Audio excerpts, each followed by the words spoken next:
All right, everybody, it's me, Van Allen Plexico, back once again with another dramatic Stanley, Roy Thomas, and now John Buscema episode of All of the Avengers. And so this episode, I'm going to talk about 4 issues, and we're going to kind of cover the Diablo Dragon Man story and then the Red Guardian story. This is all very exciting for me because I spent a long time since I read these issues back in the 41, 42, 43, 44. But I'm excited because it was cool to meet the Red Guardian. He's a very interesting character. And then I'm also excited because the next stop when we get past these is going to be 2 issues that I read, 2 or 3 issues actually, that I remember very vividly and fondly reading when I was a little kid in the Marvel Triple Action reprints in the mid to late 70s. So more about that at the end. But now let's go ahead and dive on into the Dragon Man Diablo story. And honestly, if you know Diablo from his appearances in, I think probably like the Fantastic Four, John Byrne used him in, I think, the very first issue. And he appeared in a few other comics in the late 70s and the 80s and so forth. He seems like a very different character. The Diablo character in this comic is kind of a generic Stan Lee, Roy Thomas, arch, over the top, pontificating, blowhard, they're all kind of cut from the same mold. And I'm going to say that a lot. There is one observation about this stretch of issues that I want to mention, though, before I forget. It's, I made the point early on that the Avengers that Stan and Jack were doing at the beginning were really the story of Marvel's All-Stars coming together, right? It was really the book for the characters that had their own book, Iron Man, Thor, Captain America, their own, or at least they had a book that was dedicated to their solo adventures, Journey into Mystery and Tales of Suspense and so forth.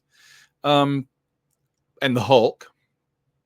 Yeah, Captain America, Thor, Iron Man, the Hulk. And then, of course, really, Hank and Jan, they were in Tales to Astonish, right? So they'd had their own thing for a while too. So they were all brought together, and they were solo stars that were brought together as a team. And it was that way for a while, but then we got Cap's Kooky Quartet, which was where Stan seemed to say that he didn't want to do an all-star book anymore.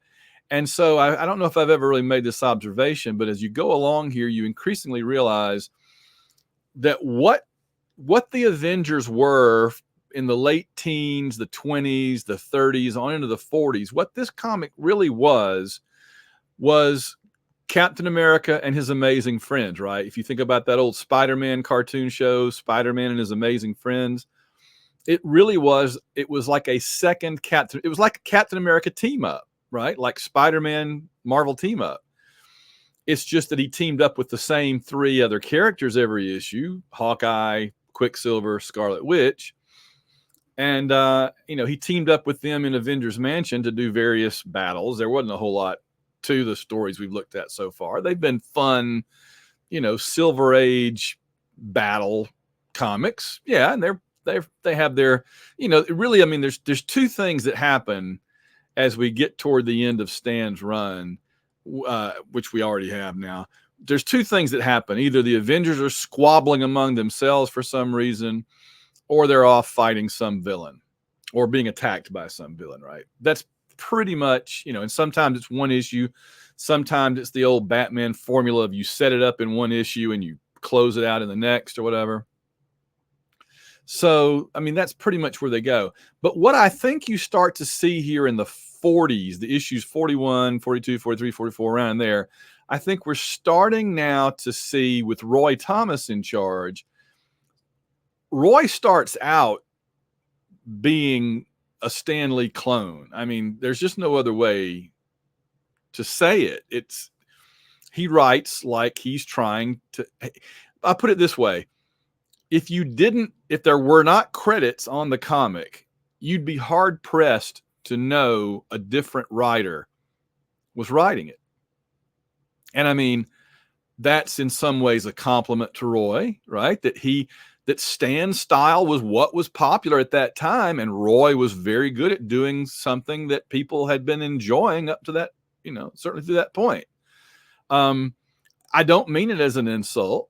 I mean, you could look at it as he doesn't really find his own feet. He just kind of walks in the footsteps of Stan, and that's fair.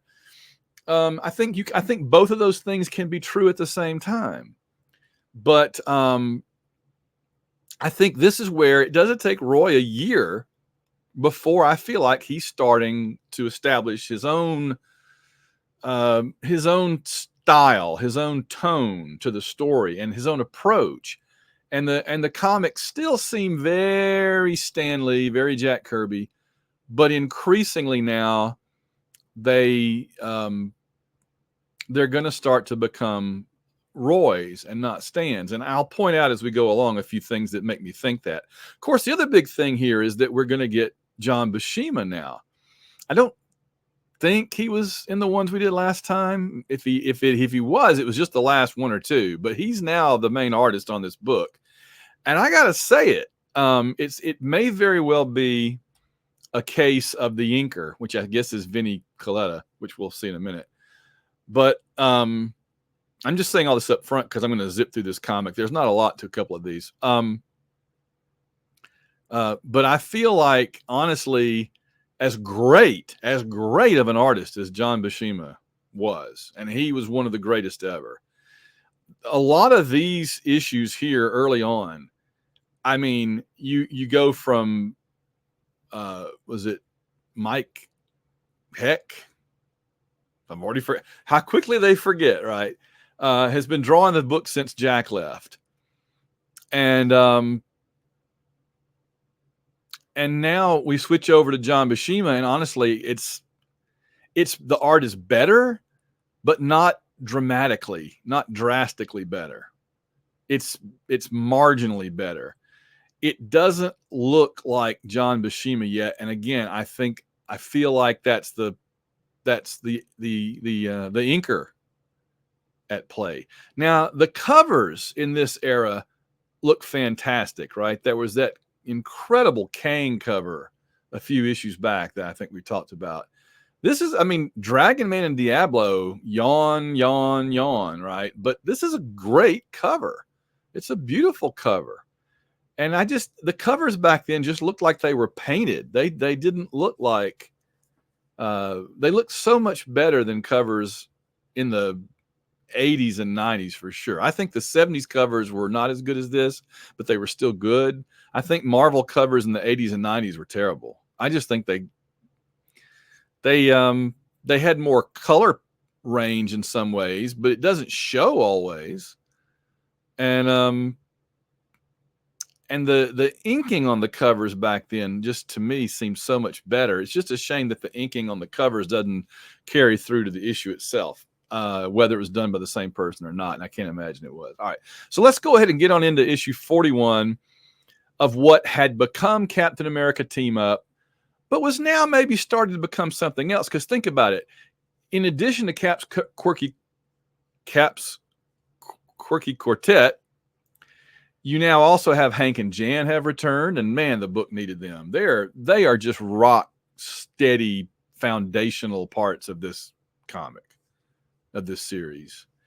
You have them back, and Black Widow is around, Hercules is around. I mean, we're now basically up to 8 Avengers from the 4 that Stan and Jack had been working with. Stan was working with, I guess, there. We're now up to 8. We've doubled the size of the team. And of course, you know that Roy Thomas is not going to be shy about adding even more supporting characters as we go along. All right. So in this one, we have Dragon Man and Diablo. It's not a particularly standout issue. We have the standard beginning and in some kind of like a working out thing where Hercules is like juggling giant weights. Wanda's doing, I don't know why she's doing somersaults. But again, yeah, Stan Lee, Roy Thomas is editing, but he gets his name biggest. And then Roy Thomas, John Buscema. We're not yet to the period where it says Stan Lee presents up here, but that's coming. We got tons of text. Okay. All right. Again, I'm not going to spend a lot of time. It's basically that Hercules is the new guy in town, and he doesn't have a lot of patience with the Avengers. And that's all well and good. And they're talking about it.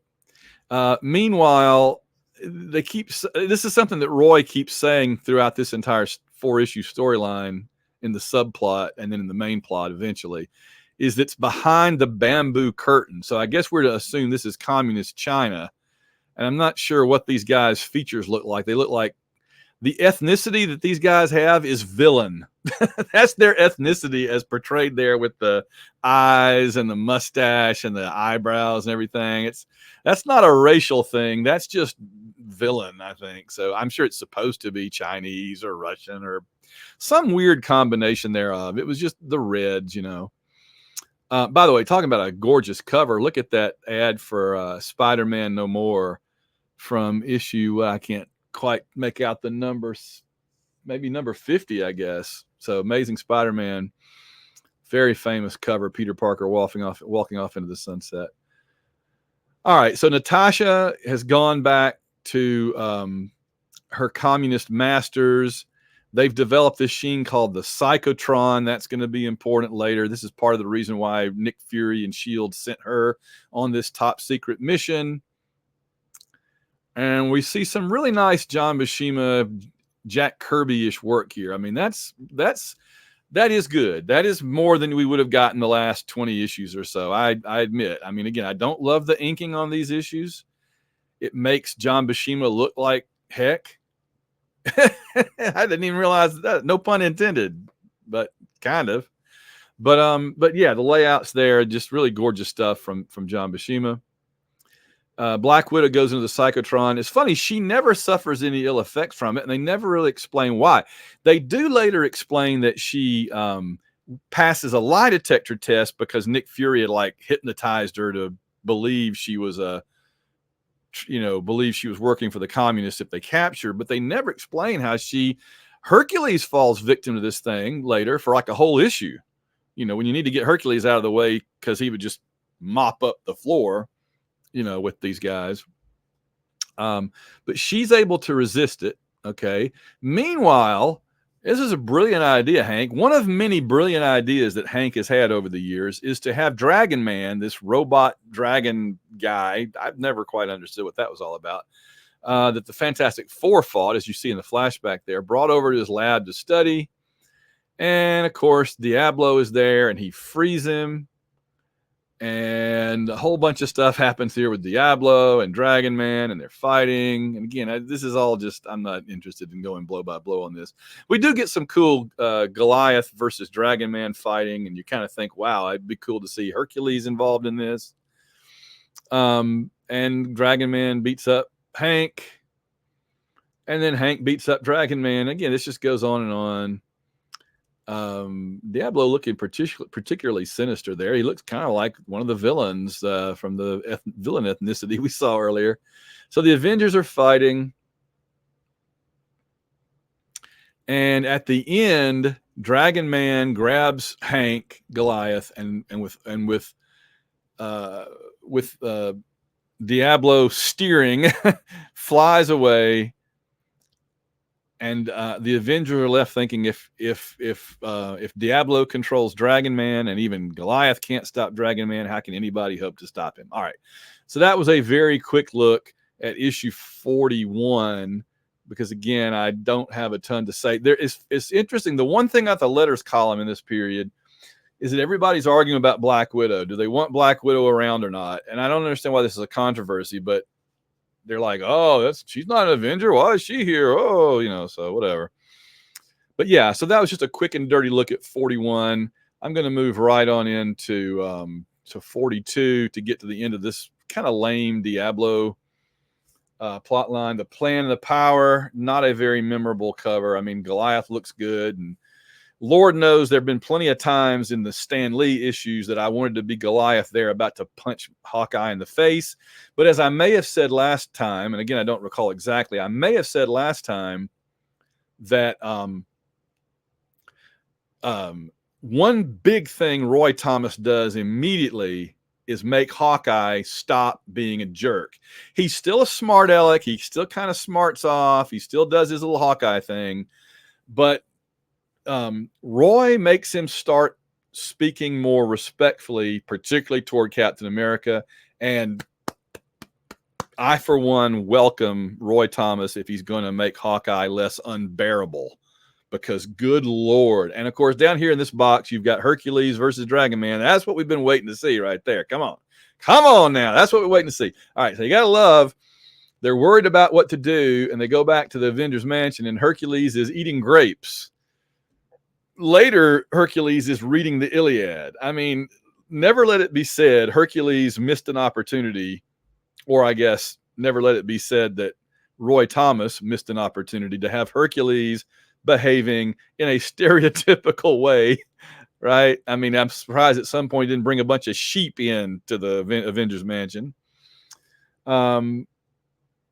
I did a disservice to the inker. It was that the one I mentioned earlier is later. This is George Bell, and I believe George was inking the Don Heck. Yeah, Don, that was the name. I think it was George inking the Don Heck issues, which is why they still look like Don Heck drew them to a certain degree, which I'm not complaining that much about, because I said Don Heck did some good stuff. That's one of the real revelations that I've noticed, that I've had reading these early issues again, is that Don Heck is a much better artist than I ever gave him credit for. All right. So Hercules being petulant, he and Hawkeye are squabbling. Quicksilver wondering how he can keep the team together when they're squabbling. We get a little Fantastic Four action here. There's the thing. You get a nice thing from Ben here. Sheesh, how could anybody lose that overgrown Goonie bird? Which is I like that he called him that too, because that's a very World War II thing to call.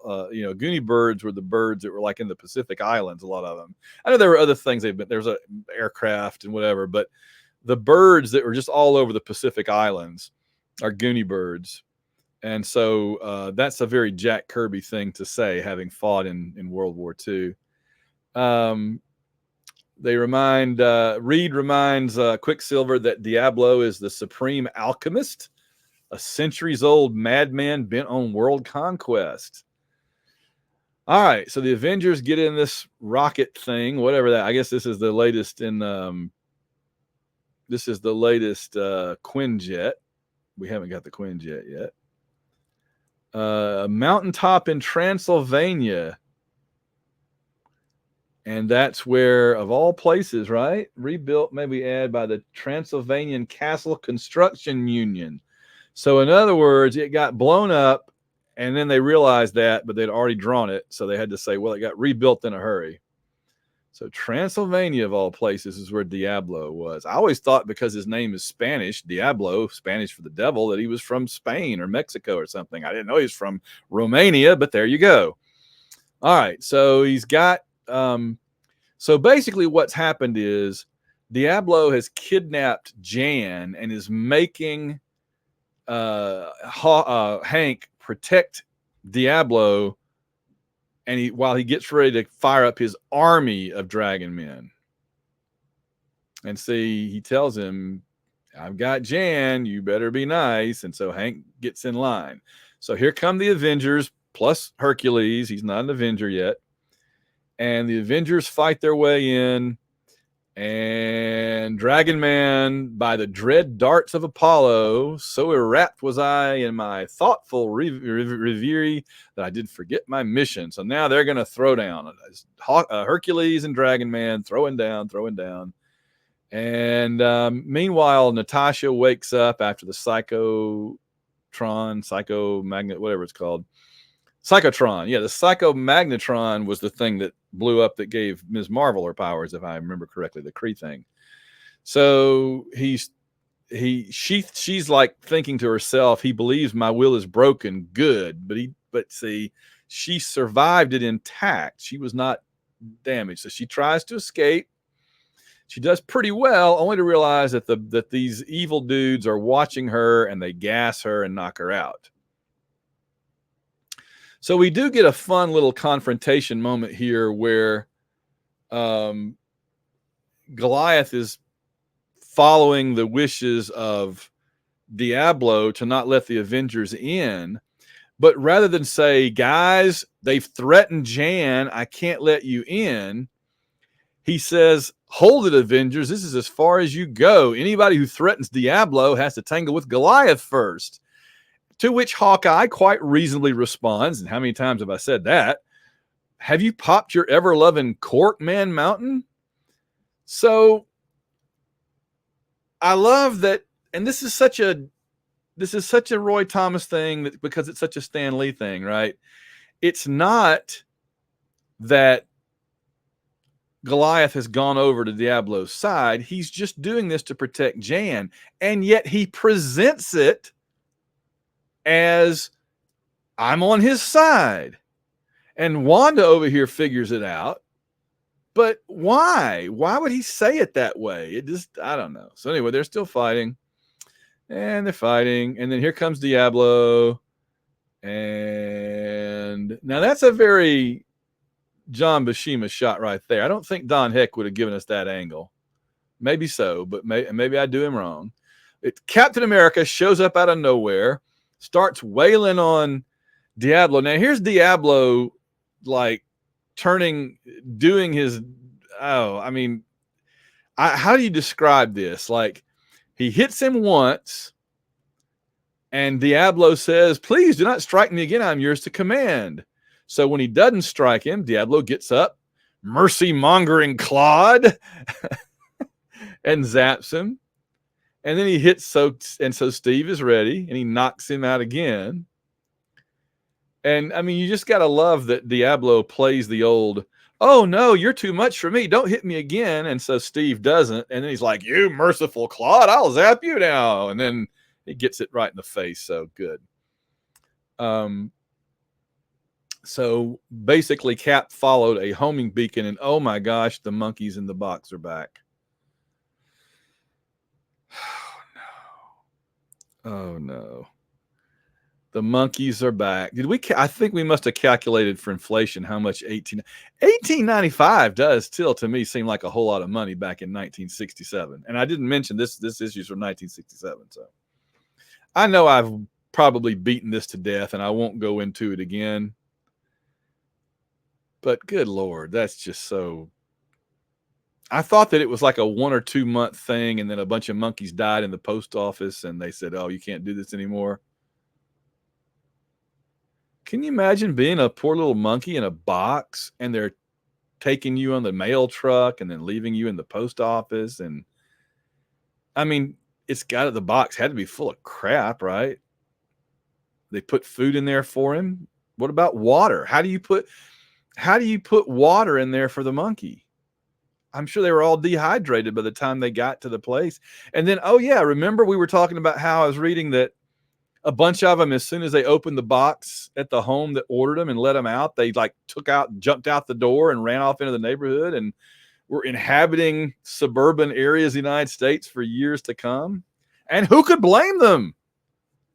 Oh, the monkeys. I find the saga of the darling pet monkey by mail far more compelling than anything in these few issues. This is real drama here. I want to see the made-for-TV movie about the scourge of the pet monkeys. Maybe they could, and it's funny because they did put a monkey in a space probe. I was at Huntsville, Alabama years ago when I was a kid, and they had the Ms. Baker, the monkey that went up in the rocket, like not a Mercury, but before Mercury. And there they are together. Maybe they should have let the monkey fly the space probe. That'd solve everybody's problems. All right. Back to Diablo. So Steve followed a homing beacon, and that's how he got there. At least there's a logical reason.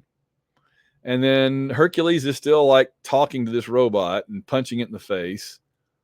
And they back and forth they go, and we've got some lava. We're going to see more lava later. Jan gets free.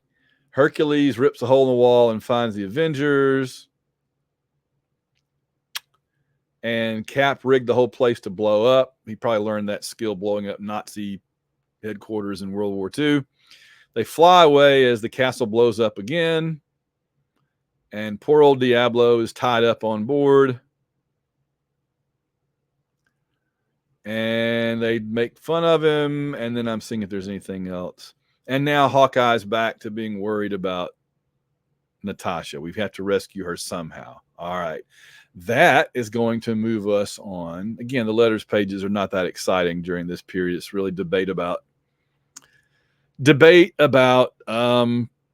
if the Black Widow should even be in the comic, which is funny because the next two issues are all, at last, we're going to address that subplot with Avengers 43, which has a classic cover, right? This is one of those all-time covers you see a million times. Destined to be the most talked about supervillain of the year, and wait till you learn his startling secret identity. All right, we learn his secret identity, although I don't think we learn it in this issue. Well, let's look at that as we go along here. I'm not sure we learned his secret identity in this issue, but he's got the worst weapon ever. But I like his costume and I like his personality a lot. And they do something interesting with him toward the end. So this guy is a very mixed bag. I'm leaning slightly more positive toward him than negative, but I do think he's an interesting guy. All right, so let's get through this one. Color and Red Guardian. Quicksilver's learned how to fly short distances. How cool. All right, so they're working out. So Hercules has just met Captain America and has to be convinced that Cap is a worthy foe, which of course Cap convinces him pretty quickly. This is cool. This guy with the unlikely name of Ebenezer Wallaby. Let's just take a minute to enjoy the pleasure of having a guy with a name Ebenezer Wallaby. So he's come to let Jan know that because she is now turned 23, interesting, I had no idea how old she was, she has now gotten her inheritance from her rich, I don't know, parents, grandparents, whatever. She had been living on $25,000 a year. Now, what I'm going to do here is quickly figure out the adjusted for inflation thing. So I've already done it for her new total, but I haven't done it for her old total. So let's see how much $25,000 a year would be now. $25,000. A paltry, okay, here we go. A paltry $25,000 a year in 1967 would now be $235,000. So Jan has been somehow making do on $235,000 a year. I don't know how that's her costume budget alone, right? But I already did this math. She's now going to inherit, I think they said something like $3 million. Yeah, 3 mil. And I looked that up. It's 28 million. So Jan now has $28 million. She's not a tycoon, but $28 million is nothing to sneeze at. She's not Tony Stark, right? He's in today's money, Tony Stark has to be in the billions, right? He's got to be up there with like Jeff Bezos and Elon Musk and those guys. He's got to be. So he's got billions. But Jan's got, 28 million, not too bad. I guess if you were to, that would be something I've never seen before. Go through and like rank the net worth of Marvel characters. Obviously, like the villains would be a whole separate thing because Dr. Doom has an entire country, so his net worth depends on how you calculate it. It could be a lot, it could be not, not that much. But I got to think that Tony Stark, Janet Van Dyne, Kyle Richmond, Nighthawk, Moon Knight, Stephen Grant. These are just the ones that come to my mind immediately. Those have got to be the richest Marvel characters, right? I mean, Reed Richards can probably put his hands on quite a bit of money if he needs to. He just never really needs to. But I get the sense that, like, if Reed needed liquidity in a hurry, he could. And in fact, I think there was a Fantastic Four story years ago where Reed needed money and he just sold a couple of patents and had enough money to buy the Baxter building or something, right? Like I feel like that was a Stan issue of Fantastic Four. I may be dreaming this, but I feel like there was an issue of Fantastic Four where they were going to kick the Fantastic Four out of the Baxter building and everybody was fretting about what they were going to do. And what they ended up doing, Reed's like, oh, I just sold a couple of patents, And now we own the Baxter Building. We don't have to worry about them kicking us out anymore. He probably sold the patent for like self-polishing shoes and, you know, a robot that takes out your trash, and, you know, made enough money to buy the Baxter Building. So again, he's a different case. Same thing with Doctor Strange, right? Doctor Strange probably doesn't like have a huge bank account, but if he needs money, I'm sure he can put his hands on it from another dimension or something. Bring a few raw diamonds over from the hidden zone or whatever, you know. So there's different ways to measure these characters' wealth, but it would be interesting. So anyway, Jan's rich now, yay. All right, so Hawkeye in this white trench coat, oddly enough, goes in to talk to a thug.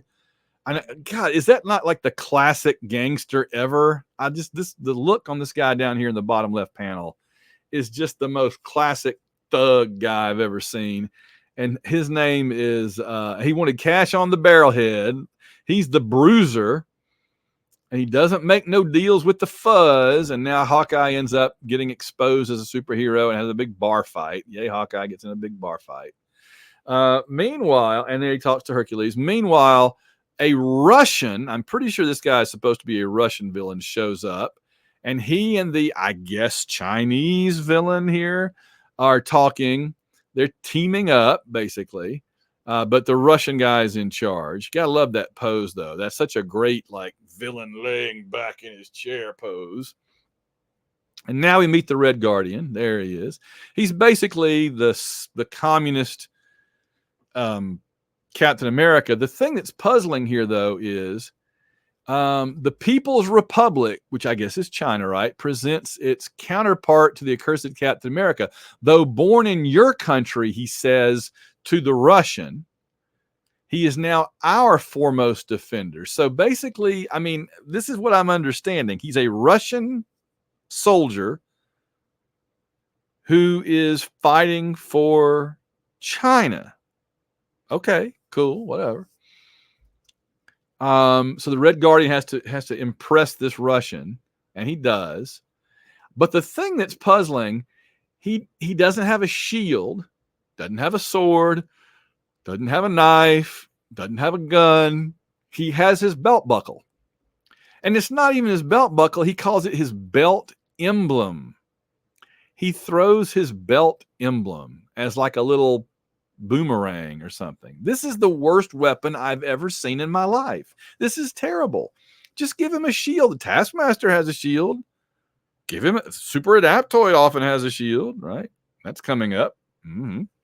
Give him something. This is a belt emblem. The fact that he actually calls it my belt emblem rather than my buckle or my disc or my weapon, you know, you call it something. Belt emblem is just terrible. That's awful. Anyway, so he's seen enough.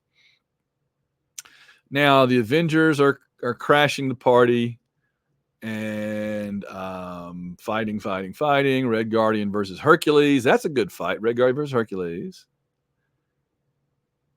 Uh-oh.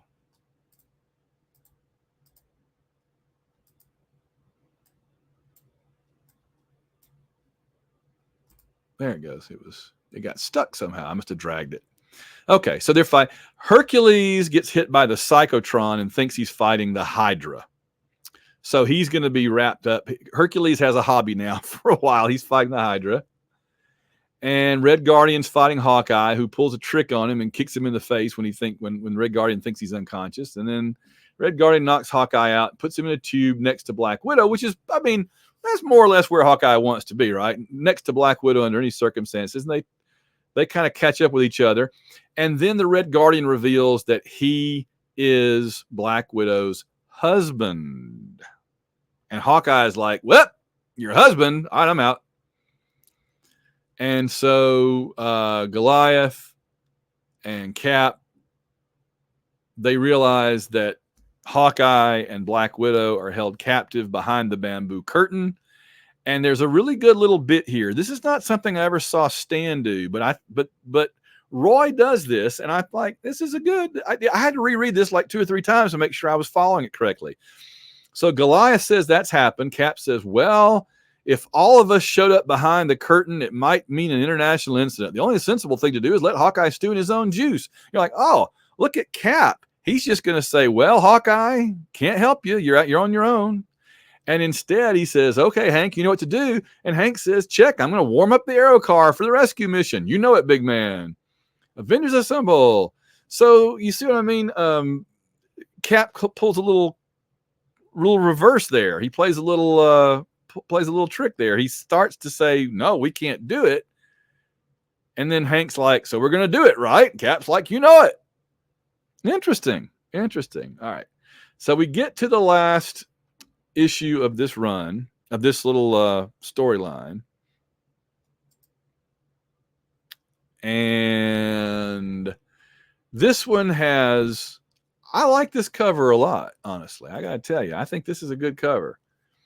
The first thing I notice about this cover, besides all these characters on it, and there's a lot, is that even though there's a lot of characters on this cover, you can still tell who everybody is, and they're all spaced out pretty well, right? You got Quicksilver, Goliath, and Jan, the Wasp, and you got Cap and the Red Guardian in the middle, and Wanda off to the right a little bit. You can't immediately tell that's the Red Guardian, but if you look closely, like, oh yeah, that's the Red Guardian he's fighting, because his outfit's a little redder than the other people. And then up the top, you got Hercules and Hawkeye and Black Widow.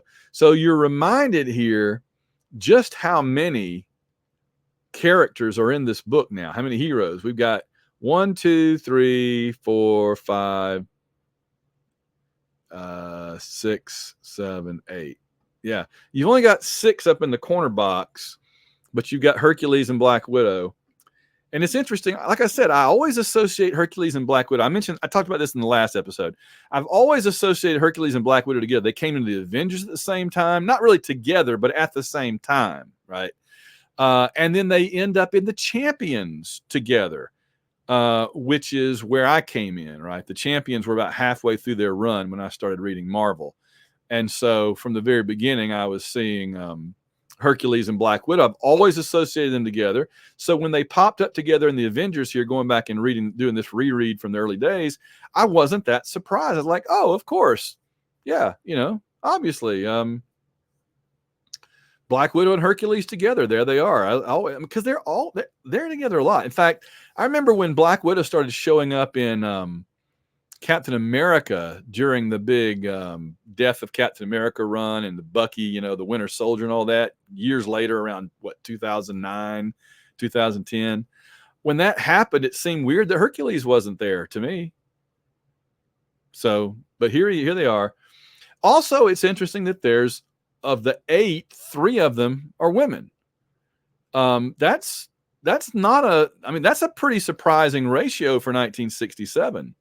Right? The Fantastic Four were only 25% women, but the Avengers are closing in on, they're closing in on 50% there. Not quite, but good for them. So, all right, great cover. Really cool action stuff going on there. And the other great thing I have to mention about this cover is that they kept the verbiage on it to a minimum. You didn't even need this. And I gotta wonder where the barcode, I guess there wasn't a barcode yet. We still weren't in the day and age of the barcode on the cover, which is a sad thing that they had to start putting the barcode on the cover too. They couldn't put it on the back. But I wish they could have restrained themselves one more time. We don't need Welcome to the Wonderful World of Marvel Madness. That doesn't tell you anything about what's going on. It just says, wow, look at this crazy cover. Look at all these characters. Wow, it's crazy. It's madness, right? No, we didn't need that. Just leave that off and just have it speak for itself. Or at least say something like an all-action extravaganza issue. Something Stan would have said. The Valiant also die, which makes me think that Exo and Magnus and Dr. Solar are going to be in this issue. You get a no prize if you know what I'm referring to there. Here is a great John Buscema pose, right? The villain pointing with the little crook finger hand. It's hard to do on the screen here. And then the other one's up here. Oh, ha, ha. And he's like, that's such a great villainous pose. So now he's just talking about proving how he's superior to the Americans or whatever. Okay, fine. Oh, by the way, we're now definitely to Vinnie Coletta inking. And the inking to me doesn't look much different than it did with George Bell. We still haven't found an inker. I mean, look at what we did to the face.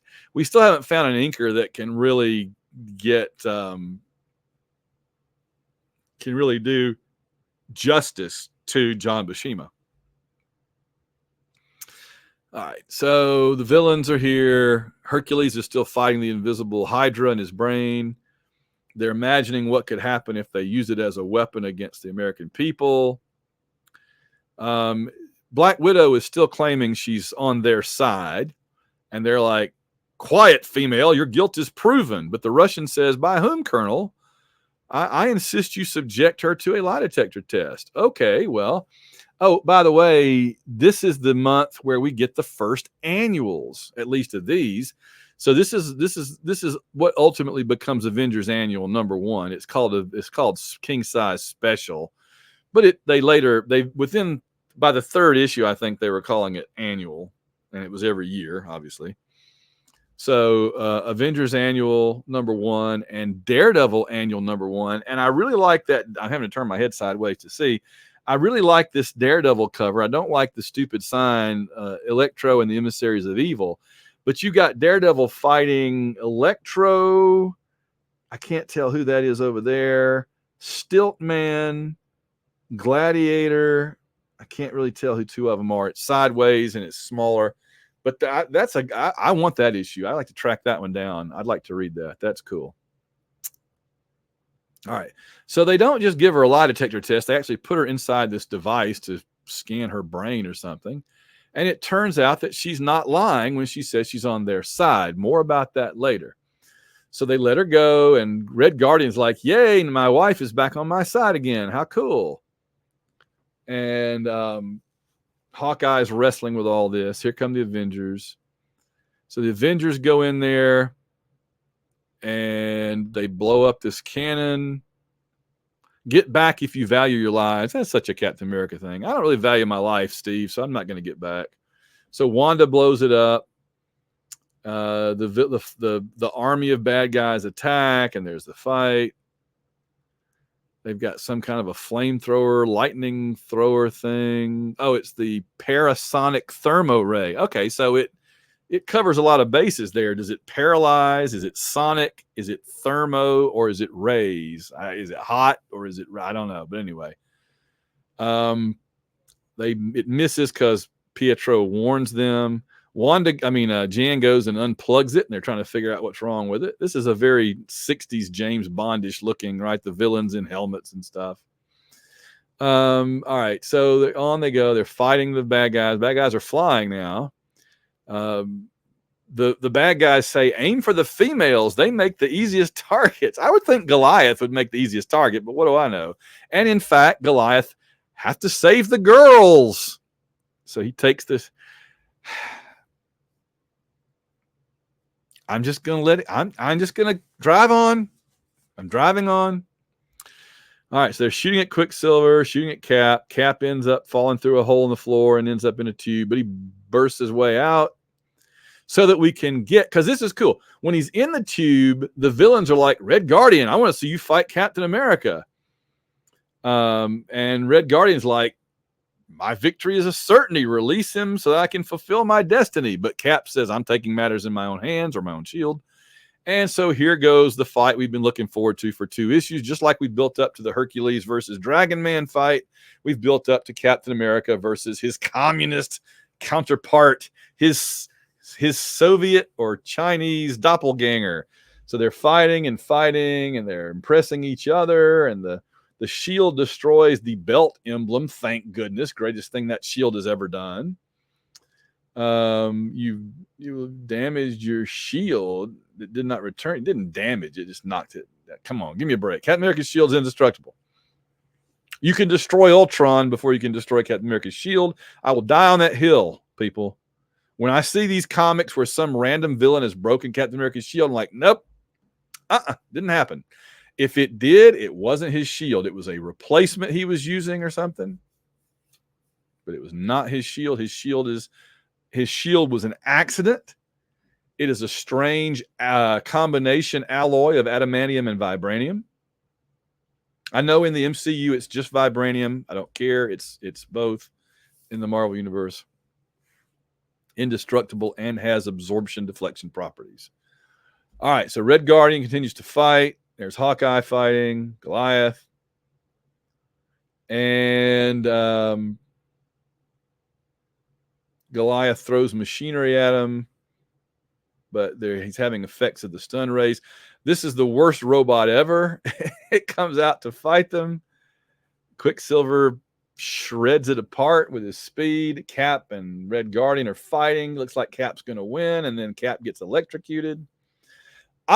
Here's where Red Guardian gets interesting at last. Okay, he's starting to get some layers to him, and this is what we want. He's not just a copy of Captain America. He's a Russian working for the Chinese. That's interesting.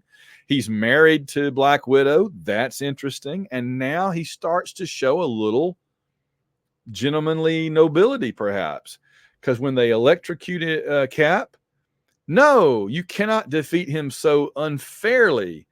Do you think that the Red Guardian is such a weakling that he was unable to continue the fight? I demand that you allow Captain America to revive so that I may best him in equal hand-to-hand combat. But he's like, there's no time for that.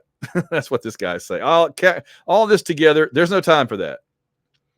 Black Widow got some sticky shoes. She's going up the wall here. She takes a shot at the device. The villain sees her and is going to shoot her. Red Guardian defends Natasha because now he thinks they're on the same side. Hawkeye's taking them out with an arrow and rescuing her too. Here comes Hercules. Hercules throws a piece of machinery through the ceiling where Quicksilver and Goliath see it. They climb out. The villains are down there in the fire. They are trying to shoot Captain America and Hercules with this gun. Red Guardian says, never, accursed one, not till the heavens crumble, shall Captain America be killed by one so craven as you. He and the woman I have wronged must live even though we die. So Red Guardian at the end is not a hero, but he's not a complete villain either. He has a sense of honor and he does the right thing. And the villainous dude says, watch out, swine. The laser beam is going wild. Boom, boom, boom, boom, kabloom, explosion, lava. And I love it that it's like John Buscema drew all this lava coming in and killing them. And Roy Thomas is scripting it. And he's like, literally says, but where did the lava come from? I love it that he literally has one of the characters say, where did this come from? And I wish there was another say, John Buscema drew it. Don't ask questions. So they say Ling and his bosses, I guess I didn't know what the guy's name was. I didn't take the time to find out, honestly. Who cares? Must have made a miscalculation and built their huge complex right above a long dormant volcano. By the way, you need villains that die the first time they fight the Avengers in a thing like this, because if every villain did one of those miraculous survivals, like so many of them have done, right, then the Avengers should expect it, right? When the Avengers defeat you and blow up your base, they should say, okay, so we know he escaped, because they always do, right? So the antidote for the villain always escaping is that some of them don't. And then you have plausible deniability that it always happens. All right, so the Avengers fly out. Let's save the armchair philosophy for later. Hawkeye says the girl who handed us our shiny little victory is hurt, maybe dying. Natasha's able to say a couple of things here, and then she goes into a coma. Captain America is thinking about how he owes his life to the Red Guardian. We were born only to clash, yet there was an invisible bond between us.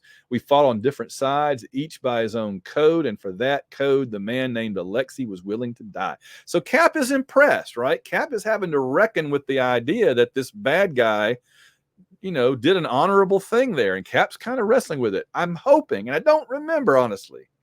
I know we get a goofy, funny comedy Red Guardian in the movies, right? We had him in Black Widow, and we're going to probably have him in Thunderbolts. I know that. But I'm wondering if this version of Red Guardian shows up again. Surely he does. So I'm going to look with some anticipation toward the next time we encounter Red Guardian. And I hope it's in the Avengers and not Captain America, because I'm not doing all of Captain America. I'm doing all of the Avengers. All right. So it may not be much, but it's all we've got, says Cap. Never abandon hope. That's all we've got. The doctor says she's going to live through sheer willpower. Natasha pulled through, but needs a few days of rest. So a few days go by and they go in to see her, and she's looking a lot better. She's not wearing that dumb mask, which helps. So Natasha, this is black-haired Natasha. Of course, she looks a lot different later on when she gets the black outfit that's kind of like I can't think what you call it, but she gets that like skin tight black outfit with the zipper. She has a couple of them, right? One's kind of gray, one's black with the diamond pattern or whatever, checkered. I don't remember what it's called, but anyway, then it seems like she has kind of big red fluffy hair, kind of like Wanda, but here she's got black hair, so that's fine. And she kind of tells us that my husband, Alexei, of whom I've never before spoken to you, was one of our homeland's most famed test pilots. Because of his extraordinary skill, he was assigned to test our most secret and most dangerous aircraft. I was proud to be called his wife. But then one day, they told Natasha that he had been killed in an explosion. And she says, if there was only something I could do to be worthy of his memory, and they're like, maybe there is something. So they turn her into Black Widow, and they turn him into Red Guardian. But she says, now I know they lied so that Alexei could be trained to be the Red Guardian and I to be the Black Widow. They changed him somehow, made him crueler. He seemed hardly the same man I once loved. All right, so that's good to know that this guy who was noble to a degree, but was also kind of a big jerk, that's not how he was when she was married to him. So that's cool. Look, Tasha, you better get some rest. And she says, I shall. I only wish I were free to tell you of my mission for S.H.I.E.L.D. No need. We got it straight from Nick Fury himself, how you were under post-hypnotic suggestion to believe you were on their side when your loyalty was questioned. Yes, only thus could I have resisted the psychotron. Okay, so they filled her brain up with enough brainwashing that she was able to defeat the I was wrong about that. My apologies. I said that they said that's how she beat the lie detector, which it was, but it's also how she defeated the psychotron. Okay, so we do know. Nick Fury and his crowd of eggheads and gold bricks, they brainwashed Natasha so that she could get past that. And then finally, Cap says, and just one final thing, Natasha, Ling and his cronies spent years training Alexei to be just a super powerful puppet of the state. But when the chips were down, his feelings for you triumphed over that training, and he died a man. Again, I'm not convinced he's dead, but I really like, if this was his end, it was worthy. And I like that Cap kind of salutes him there. And I imagine this is also how Natasha is going to go on and like be a single gal and date Hawkeye and all the other stuff that she does. I think she later dates Bucky, right? Winter Soldier. I guess she does all that because he's believed dead. All right. And then so this has been, that was the Red Guardian saga and the end of the Black Widow subplot that's been going on for like 6 issues now. But I got to say one more thing. Next-ish, Blitzkrieg in Central Park. Oh, boy, we're finally getting one of my favorite villains, the Super Adaptoid. And it has one of the best covers. And it's just a fun issue. It's a fun issue. So I'm really looking forward to that. And then after that, if I recall correctly, will come up. There's a Hank and Jan issue. And then we get into the whole the X-Men, Magneto, Pietro, and Wanda versus the X-Men thing. There's a whole bit going on there. So we're kind of close to the end of Quicksilver and Wanda just being pretty vanilla characters, honestly, right? I mean, think about this. Everything that's interesting about Wanda and Pietro to this point has to do with either their powers or they're from like Eastern Europe. They're mutants from Eastern Europe. That's it. That's everything. Their personality, I mean, there's, Quicksilver's protective. That's it, right? I mean, that's pretty much it. What am I missing that's interesting about them up till this point? Well, one of the things that's interesting about them that we haven't touched on yet is their connection to Magneto. That's a whole other can of mutant worms, right? And so now we're going to start touching on that a little bit. And I think Pietro and Wanda, who are wonderful characters, but they've just kind of been the other two Avengers in all these stories. They haven't had many, they've had a few, but they haven't had many opportunities to really develop themselves as characters, as individuals, right? So, and of course, we know that when the Vision shows up, then it's really going to get interesting. That's still down the road a little bit. All right, so some fairly interesting things here. And what I will say is I'll give John Buscema a B- C+ for this art, probably because of the inking. We know he can do so much better.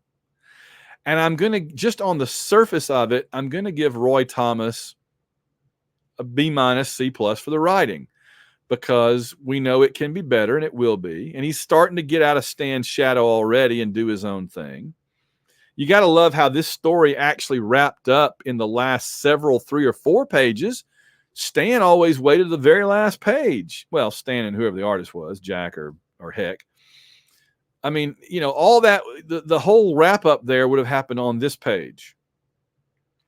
So I feel like Roy is modernizing the book a little bit by 1967. He's modernizing it. He's making it a little less densely packed, although the amount of words on this one page is staggering. And the last 3 panels in particular are paragraphs and paragraphs of dialogue. But I feel like the book is getting better. It's getting and closer to our sensibilities as modern readers, right? All right, so I'm going to see there. We got the bullpen bulletins and the T-shirts and buttons. Enough said. Oh, they put a lot of Stan's comments and others on buttons. And there's Hercules up there on the Mary Marvel Marching Society membership kit. And then next issue, we call our next spectacular epic Blitzkrieg in Central Park. Oh, it's going to be fun, gang. All right. Oh, I've never seen this before. I just noticed it. They actually put at the bottom of the letters page, and this has got to be a Roy Thomas thing, right? Help, we're buried by mail. You got to limit your Lilton letters to only 1 page. Otherwise, we can't read or publish them. So keep them short, believers. Don't let your bloodshot bullpen down. All right. Hey, there's Bloodshot, by the way. Later a Valiant character. All right. So there we go. I'll keep my commentary also short, true believers, to under an hour. And I'm barely getting it in. So in my final minute and a half here, I'm just going to say thank you guys so much for sticking with the show. We're back now. And join us in our next installment when we look at the Super Adaptoid and at Hank and Jan in the Anthill, I believe. This is going to be a fun ride coming up. So, all right, gang. Avengers Assemble. We're going to get on out of here for another episode. We'll see you next time. All right, bye-bye. And don't forget to go www.avengersassemble.net, avengersassemble.net. Please click on the button, become a patron. We need your help to keep the show going. As you saw, we are back, but I really would appreciate jumping on board our Patreon. Thanks a bunch, and we'll see you next time.